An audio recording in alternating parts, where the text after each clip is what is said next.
Thank you, sir. So, how do genetic factors contribute to the risk of developing breast cancer? Very important question. I believe کہ یہ بڑا important اس لیے ہے کہ cancer is a genetic disease. جب بھی شروع ہوتا ہے کسی سیل میں ایسا چینج آتی ہے جس کی وجہ سے جینیٹک آلٹریشن ایسی آتی ہے جس کی وجہ سے وہ کینسر ڈیولپ ہونا شروع ہوتا ہے اور پھر وہ بڑھتا چلا جاتا ہے. تو جینیٹک میوٹیشنس کو پہلے آئیڈینٹیفائی کرنا جو لٹریچر میں موجود ہے, پھر ہمیں اپنے پیشنٹس میں دیکھنا کہ جینیٹک آلٹریشن کون سی والی ہوئی, ایسی میوٹیشن کون سی ہوئی جس کو ہم ٹارگٹ بھی کر سکیں, کیونکہ بہت ساری جینیٹک میوٹیشنز ہیں جن کے بارے میں ابھی ہمیں پتہ بھی نہیں ہے, لیکن اسی وقت میں ہمارے پاس کچھ ایسی جینیٹک میوٹیشن ہیں جو ہمیں پتہ بھی ہیں, جو پریویلنٹ ہیں, وہ زیادہ کامن ہے اور ان کو ہم ٹیسٹ کے ذریعے سے معلوم بھی کر سکتے ہیں. وہ ٹیسٹ بھی پاکستان میں اویلیبل ہے, اور اگر ہمیں وہ والی میوٹیشن ملتی ہے تو اکارڈنگ ٹو دیٹ میوٹیشن ہم اپنی ٹریٹمنٹ کو پلان کر سکتے ہیں. کچھ ایسی دوائیاں آ چکی ہیں, ایسی خاص دوائیاں جو ان دیٹ پرٹیکولر میوٹیشن بڑی افیکٹو ہیں, اس پہ لمبے عرصے تک سروائیول, اس ڈیزیز کو سپریس کرنا, اس ڈیزیز کو ختم کرنے والی چیز ہمیں مل سکتی ہے. پروگنوسس معلوم ہو سکتا ہے, چانسز کیا ہیں کہ بیماری کے واپس آنے کے, اور کیا چانسز ہیں کہ یہ چیز اس فیملی میں بھی رن کر رہی ہے, اور ہمیں اس کے مطابق اپنے آپ کو ڈھالنا کہ فیملی کی اور لائف سٹائل چینجز کرنا کہ ہم اس کے مطابق جینیٹک میوٹیشن کے مطابق اپنی ٹیسٹنگ کو, اپنی اسکریننگ کو اس ارلی ڈیٹیکشن کے حساب سے سیٹ کر سکیں. یہ چیزیں بہت امپورٹنٹ ہیں. Breast cancer diagnosis and treatment can be emotionally challenging. So, آپ اس کو کس طرح کوپ اپ کرتے ہیں؟ دیکھیے, میں سمجھتا ہوں کہ cancer is not a disease of one person. It actually affects the whole family. In fact whole family نہیں, اگر آپ دیکھیے, اگر آپ کا ایکسپیرینس ہوا ہو کسی ایسے میں, پورے محلہ افسردہ ہو جاتا ہے, پورا خاندان, پورا رشتے, دور دور کے لوگوں کو پتہ چلتا ہے اس کو کینسر. بڑے پریشان, کیوں پریشان ہوتے ہیں؟ اس لیے پریشانی زیادہ ہوتی ہے کیونکہ اس ٹریٹمنٹ میں مشکلات بہت زیادہ ہیں. پھر اس میں سرجری انوالو ہے, ریڈیشن ہے, کیمو تھراپی ہے, ان سب کی ٹاکسیسٹیز ہیں. پھر جو کیمو تھراپی کے سائیڈ ایفیکٹس ایسے ہوتے ہیں جس میں بہت پیشنٹ پریشان ہوتے ہیں. بعض دفعہ وامٹنگ زیادہ آتی ہے, بعض دفعہ بال اتر جاتے ہیں, بعض دفعہ کچھ اور ایسے سائیڈ ایفیکٹس ہیں کہ جس کی وجہ سے پیشنٹ بہت پریشان رہتا ہے, کھانا پینا مشکل ہو جاتا ہے, کمزوری ہوتی ہے. تو یہ بہت ایموشنلی چیلنجنگ ہے. اور پھر اس میں اگر سرجری بھی انوالو ہے تو اس میں پھر سرجری کے ساتھ ڈسفیگرمنٹ ہے جو فیمیلز کو ایکسپیرینس کرنا پڑتی ہے. اس لیے جو علاج ہے اس کی گائیڈ لائنس تو موجود ہے اور سارا کچھ ہے. میں سمجھتا ہوں یہاں پہ ہمارے انکالوجسٹ اور جو ٹریٹنگ فزیشینز ہیں ان کا بہت امپورٹنٹ رول ہے کہ ایموشنلی پیشنٹ کو بیک اپ کر کے رکھنا, ان کو سپورٹ کرنا, اور ان کو اس ٹریٹمنٹ کے تھرو ان کو لے کر کے چلنا, اور ان کا مورال اپ رکھنا. یہ بہت امپورٹنٹ ہے, نہیں تو پیشنٹ بہت پریشان رہتے ہیں. تو اس لیے یہ آپ کا بڑا اچھا سوال ہے کہ emotionally it is very challenging, اور اس میں پوری سوسائٹی کا رول ہے, ٹریٹنگ فزیشین کا رول ہے, فیملی کا رول ہے کہ اس پیشنٹ کو اس میں سے نکالا جا سکے. سر, جیسے کہ آپ ٹارگیٹڈ تھراپیز اور تھراپیز ٹریٹمنٹ آپشن کا بات کر رہے تھے, تو what are the role of targeted therapies, because recently studies have shown a promising result regarding targeted therapy, تو اس کے حوالے سے آپ. جی دیکھیے, جیسے جیسے سائنس ڈیولپ کر رہی ہے, there are new targets are available, new molecules are available, new therapies are being developed. یہ ساری دوائیاں وقت کے ساتھ ساتھ بڑھتی چلی جا رہی ہیں. زیادہ پہلے کینسر, یہ سمجھ لیجیے کینسر ایک ڈیزیز کا نام نہیں ہے. اگر بریسٹ کینسر ہے تو عام بندے کے لیے بریسٹ کینسر کا مطلب بریسٹ کینسر ہے. For us it may be 10 diseases, 10 different diseases. اس لیے بعض دفعہ مریض ہمارے پاس آتے ہیں اور وہ کہتے ہیں جی میرا تو علاج ہوا ہے اور اس کے بعد مجھے ایک ٹیبلٹ 5 سال کے لیے یا 10 سال کے لیے تجویز کی گئی ہے. دوسرا پیشنٹ کہتا ہے مجھے تو کچھ ایسی دوائی نہیں تجویز کی گئی. اس کا یہ مطلب نہیں ہے کہ وہ کوئی لیک کر رہا ہے یا اس کو کوئی دوا یا اس کی کوئی کمی رہ گئی علاج میں, لیکن اس کی ڈیزیز کے حساب سے ایک بندے کو دوا دی جاتی. ایک بندہ ہوتا ہے جس کو ایسے انجیکشنز ہیں ٹارگیٹڈ تھراپی کے جو 1 سال تک لگتے ہیں, اس سے زیادہ بعض دفعہ لگتے ہیں, دوسرے کو نہیں لگتے. تو وہ مریض آپس میں کمیونیکیٹ کرتے ہیں, وہ کہتے ہیں کہ میرا تو علاج اس طرح سے ہو رہا ہے, آپ کا علاج میں پھر کنفیوز ہوتے ہیں. اس لیے اپنے ڈاکٹر پہ ٹرسٹ کریں. کویشچن کرنا آپ کا حق ہے, پیشنٹ کا حق ہے. پیشنٹ پوچھ سکتے ہیں جی ڈاکٹر صاحب میرے ایک اور کلیگ ہیں یا دوست ہیں, ان کو یہ والا علاج ہو رہا ہے, اور مجھے کیوں نہیں یہ کیا گیا.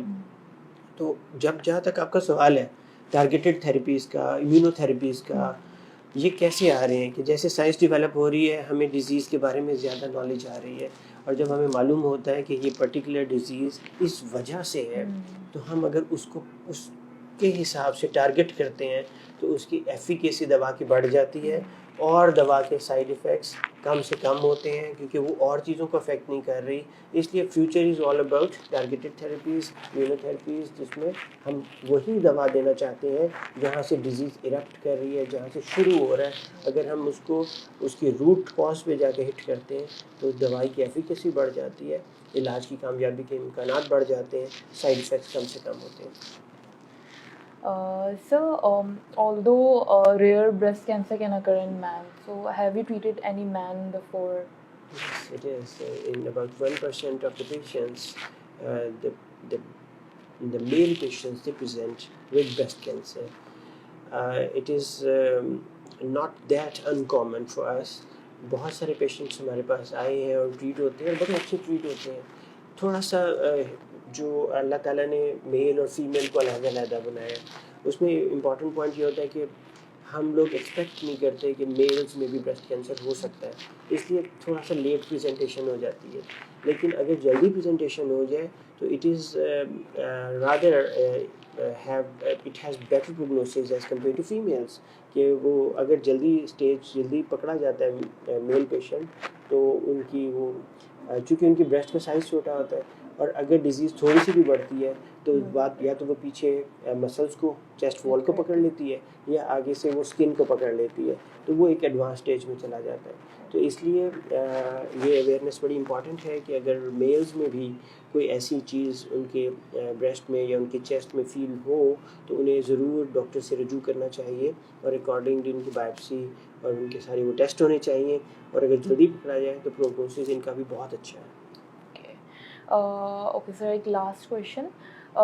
کچھ پیشنٹس جو ہے آلٹرنیٹو تھراپیز ایکسپلور کرتا ہے, تو اس کے حوالے سے آپ کیا رادر دین کنونشنل ٹریٹمنٹ؟ دیکھیے یہ ایک بڑی واسٹ فیلڈ ہے. میں am not an expert in alternative medicine, but کچھ ایسے ڈیزیزز ہیں جس میں میں سمجھتا ہوں کہ آلٹرنیٹیو میڈیسن بڑا اچھا کام کر سکتی ہے یا کر رہی ہے. لیکن میں کینسر کے معاملے میں سمجھتا ہوں کہ اگر آپ if someone is interested in exploring those medicine, I would not object them, but میں یہ سمجھتا ہوں کہ جو ایویڈنس بیسڈ میڈیسن ہے وہ ایلوپیتھی میں کافی اسٹرانگ ہے, اور افیکٹو میڈیسنز آر اویلیبل. میں یہ بھی سمجھتا ہوں کہ اگر ایک پیشنٹ جو آلٹرنیٹیو میڈیسن کی طرف رجوع کر رہا ہے تو اس کی وجہ دو ہو سکتی ہیں. ایک تو وہ خوف جو اس ٹریٹمنٹ پلان کے ساتھ ایسوشیٹڈ ہوتی ہیں, and secondly some times disease اتنی ایڈوانس ہوتی ہے کہ جس کی وجہ سے پیشنٹ کو ڈاکٹرز ٹریٹ نہیں کرتے اور ایک طرح سے جواب دے دیتے ہیں. تو ایٹ دیٹ ٹائم پرابیبلی وہ ایک شروع ہو جاتا ہے سلسلہ کہ آلٹرنیٹیو میڈیسن, یا کچھ کویکس بھی ہیں, کچھ حکیم, کچھ اس طرح ہومیوپیتھک, ان کے پاس جاتے ہیں. میں کسی چیز کے خلاف نہیں ہوں کیونکہ یہ سارے علم ہیں اور مختلف ان کے وہ ایک طریقہ کار ہے, لیکن جب تک ہمارے پاس ایک ایویڈنس بیسڈ میڈیسن ایک موجود ہے, ایک پتہ ہے اس کی ایفیکیسی کیا ہے, اس کے لٹریچر ہے, اس کا ڈیٹا ہے, تو we would like to convince those patient کہ ہمیں اس کے اوپر رہنا چاہیے اور وہ دوا لینی چاہیے جس کے وہ ریزلٹس بھی پتہ ہے, ڈیٹا موجود ہے, اور اگر کوئی اور حل نہ ہو تو پھر وہ والے آپشنس کو ایکسپلور کر لینے میں بھی کوئی حرج نہیں ہے. Thank you so much, sir, for your valuable time and providing your expertise regarding breast cancer. So for more informative videos, you can visit our website www.himalpharmaceuticals.pk, or you can visit our different social media platforms. Till then, take care and Allah Hafiz.